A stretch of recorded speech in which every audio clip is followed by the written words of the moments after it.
ल, आजको यस विश्लेषणात्मक प्रस्तुतिमा गहिरिएर हेरौँ। रविन्द्रनाथ ट्यागोर।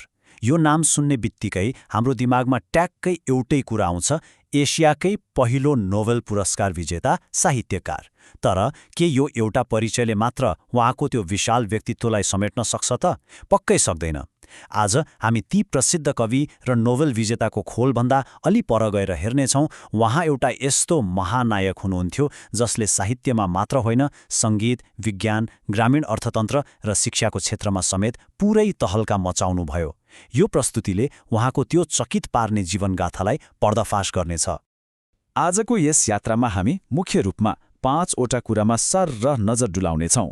सुरुमा सन् 1913 का नोबेल विजेता, त्यसपछि उहाँका उत्कृष्ट कृतिहरू र कालजयी धुनहरू, अनि एक विश्व नागरिकको यात्रा, उहाँको असाधारण बहुमुखी प्रतिभा र अन्त्यमा उहाँको क्रान्तिकारी शैक्षिक दर्शनलाई बुझ्ने प्रयास गर्नेछौँ। अगाडि बढौँ है त। पहिलो खण्ड, सन् 1913 का नोबेल विजेता। कुरा सुरु गरौँ सन् 1913 को त्यो ऐतिहासिक क्षणबाट। यही वर्ष उहाँले आफ्नो प्रसिद्ध कृति गीताञ्जलीका लागि साहित्यतर्फको नोबेल पुरस्कार प्राप्त गर्नुभएको थियो। अब अचम्म लाग्ने कुरा के छ भने यो दौडमा उहाँ एक्लै हुनुहुन्न थियो क्या। बेलायतका थमस हार्डी र फ्रान्सका एनाटोल फ्रान्स जस्ता तत्कालीन साहित्यका ठूल्ठूला हस्तीहरू पनि मैदानमा थिए। यस्ता दिग्गजहरूलाई उछिनेर पुरस्कार जित्नु भनेको चाचुने कुरा पक्कै थिएन। यसले उहाँको सिर्जनाको विश्वव्यापी प्रभाव कति खतरनाक थियो भन्ने प्रश्न पार्छ। आखिर नोबेल कमिटीले ट्यागोरलाई नै किन रोज्यो त? कमिटीका अनुसार उहाँको काव्यमा अत्यन्त गहिरो संवेदनशीलता, ताजापन र सुन्दरता भरिएको थियो। उहाँका बङ्गाली कविताहरूको अङ्ग्रेजी अनुवाद यति सुन्दर थियो कि त्यसले दिएको विश्व बन्धुत्व र शान्तिको सन्देशले सम्पूर्ण पश्चिमा जगतलाई लट्ठै बनाइदियो। दोस्रो खण्ड, उत्कृष्ट कृतिहरू र कालजयी धुनहरू। साहित्यको त्यो सफलता त एउटा पाटो मात्रै थियो। अब उहाँको सिर्जनाको त्यो अथाह भण्डारतिर लागौँ, जहाँ साहित्य र सङ्गीतको एकदमै जादुमयी मेल छ। 2230 सुन्दा पनि आङ झिरिङ हुन्छ। यो कुनै सामान्य सङ्ख्या होइन। यो त उहाँले जीवनकालमा रचना गर्नुभएका गीतहरूको विशाल भण्डार हो, जसलाई हामी रविन्द्र सङ्गीत भनेर चिन्छौँ। भारतीय शास्त्रीय सङ्गीतका गम्भीर रागहरूलाई बङ्गालको रैथाने लोक सङ्गीतसँग मिसाएर उहाँले त एउटा पुरै नयाँ साङ्गीतिक विधानै जन्माइदिनुभयो। उहाँका साहित्यिक कृतिहरू पनि उत्तिकै दमदार छन्। गोरा, घरे बाहिरे, चोखेर बाली र डाकघर जस्ता कृतिहरूले कथा मात्र भन्दैनन्। यी मार्फत उहाँले तत्कालीन समाजको अन्धविश्वास, रूढिवादिता, जातप्रथा र उग्र राष्ट्रवादको समेत खुलेरै धज्जी उडाउनुभयो। अनि यो तथ्य सुन्दा त जो कोहीलाई पनि रोमाञ्चक लाग्छ। रविन्द्रनाथ ट्यागोर विश्व इतिहासकै एकमात्र यस्ता व्यक्ति हुनुहुन्छ जसका रचनाहरू आज 2वटा सार्वभौम राष्ट्रका राष्ट्रिय गान बनेका छन्, भारतको जनगण मन र बङ्गलादेशको अमार सोनार बङ्गला। साँच्चै नै उहाँको सिर्जनाले कुनै सिमाना मानेन। यदि तिम्रो डाक सुनेर कोही आएन भने तिमी एक्लै अगाडि बढ। सुन्दै कति ऊर्जा आउँछ होइन त? उहाँको प्रसिद्ध गीत एक्ला चलुरेको यो अनुवादित अंशले चरम निराशामा पनि लड्ने साहस दिन्छ। भारतीय स्वतन्त्रता आन्दोलनमा यसले लाखौं मानिसमा अभूतपूर्व जोश भरेको थियो। तेस्रो खण्ड, एक विश्व नागरिकको यात्रा। साहित्यबाट अलिकति बाहिर निस्केर हेर्दा उहाँ साँच्चैकै एक विश्व नागरिक हुनुहुन्थ्यो। जीवनकालमा 12 पटक त विश्व भ्रमणै गर्नुभयो। 5वटा महाद्वीपका 30भन्दा बढी देश घुमेर पूर्व र पश्चिम बीचको वैचारिक दूरी कम गर्ने काम गर्नुभयो। पहिलो विश्वयुद्धताका जब पश्चिमा देशहरू उग्र राष्ट्रवादको नशामा डुबेका थिए, उहाँले जापान र अमेरिका पुगेरै त्यसको कडा आलोचना गर्नुभयो। विश्वभरि घुम्दै विश्व मानवतावाद र शान्तिको सन्देश बाँड्नुभयो। म मेरो देशलाई माया गर्छु, तर मेरो अन्तिम कसम मानवताका लागि हो।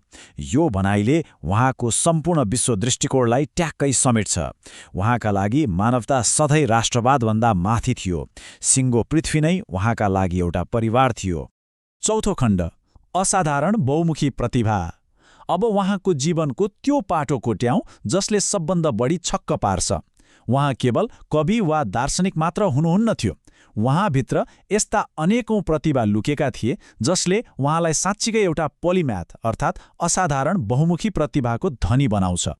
पत्याउन गाह्रो होला, तर उहाँले झन्डै 60 वर्षको उमेरमा आएर चित्रकला सुरु गर्नुभयो। त्यति मात्र होइन, विश्व परिचय नामक विज्ञानको किताबै लेख्नुभयो। अझ गजबको कुरा त के भने, गरिब किसानलाई ऋणमुक्त गर्न उहाँले आफ्नै लगानीमा कृषि सहकारी ब्याङ्क स्थापना गर्नुभयो, जुन दक्षिण एसियामै लघु वित्तको एउटा सुरुवाती रूप थियो। उहाँको बौद्धिक दायरा विज्ञानमा पनि उत्तिकै फराकिलो थियो। महान वैज्ञानिक अल्बर्ट आइन्स्टाइनसँग मानवता र विज्ञानलाई जोड्ने उहाँका ती गहिरा संवादहरू आज पनि निकै चर्चित छन्। त्यति मात्र होइन, वैज्ञानिक जे.सी. बोसको अनुसन्धानका लागि उहाँले महत्त्वपूर्ण आर्थिक सहयोग समेत जुटाउनु भएको थियो। एकातिर अन्तर्राष्ट्रिय ख्याति आकाशिँदै थियो, तर अर्कोतिर अन्याय सहने बानी उहाँमा फिटिकै थिएन। सन् 1919मा बेलायती सरकारले गरेको त्यो विवत्स जलियावाला बाग हत्याकाण्डको विरोध गर्दै उहाँले आफूलाई दिएको नाइटहुड उपाधि फिर्ता गरिदिनुभयो। यो एकदमै निडर र साहसी कदम थियो। 5औं खण्ड, एक क्रान्तिकारी शैक्षिक दर्शन। साहित्यलाई एकछिन थाते राख्ने हो भने उहाँको सबैभन्दा ठूलो र दिगो प्रभाव शिक्षा क्षेत्रमा छ। परम्परागत र औपनिवेशिक शिक्षा प्रणालीलाई पुरै लत्याउँदै उहाँले सिकाएको एउटा क्रान्तिकारी मोडल अघि सार्नुभयो। उहाँ तत्कालीन ब्रिटिस शिक्षालाई एउटा शिक्षण कारखाना मान्नुहुन्थ्यो, जहाँ विद्यार्थीलाई मेसिन जस्तो बनाइन्थ्यो। यसलाई चिर्न उहाँले शान्तिनिकेतन खोल्नुभयो। त्यहाँ कोठाका 4 पर्खाल थिएनन्। खुला आकाशमुनि प्रकृतिको काखमै सिकाइ हुन्थ्यो। प्रकृति आफैमा एउटा शिक्षक थियो। उहाँको शैक्षिक मोडल एकदम प्रष्ट थियो। शिक्षाले पूर्ण मानवको विकास गर्नुपर्छ। पढाइ मातृभाषामा हुनुपर्छ। विज्ञान र गणितसँगै चित्रकला, सङ्गीत र हस्तकलालाई अनिवार्य गर्नुपर्छ र आफ्नै माटोमा उभिएर विश्व नागरिक बन्न सिकाउने उहाँको उद्देश्य थियो। जहाँ मन भयमुक्त छ र शिर उच्च रहन्छ, जहाँ ज्ञान पूर्ण रूपमा स्वतन्त्र छ। यो कवितांशले उहाँको स्वतन्त्रताको दर्शनलाई ठ्याक्कै झल्काउँछ। साँचो शिक्षा त्यही हो जहाँ डर हुन्न र ज्ञान प्राप्त गर्न कुनै पनि सागुरा पर्खालहरू बाधक बन्दैनन्। अन्त्यमा एउटा गहिरो प्रश्नले हामीलाई झस्काउँछ।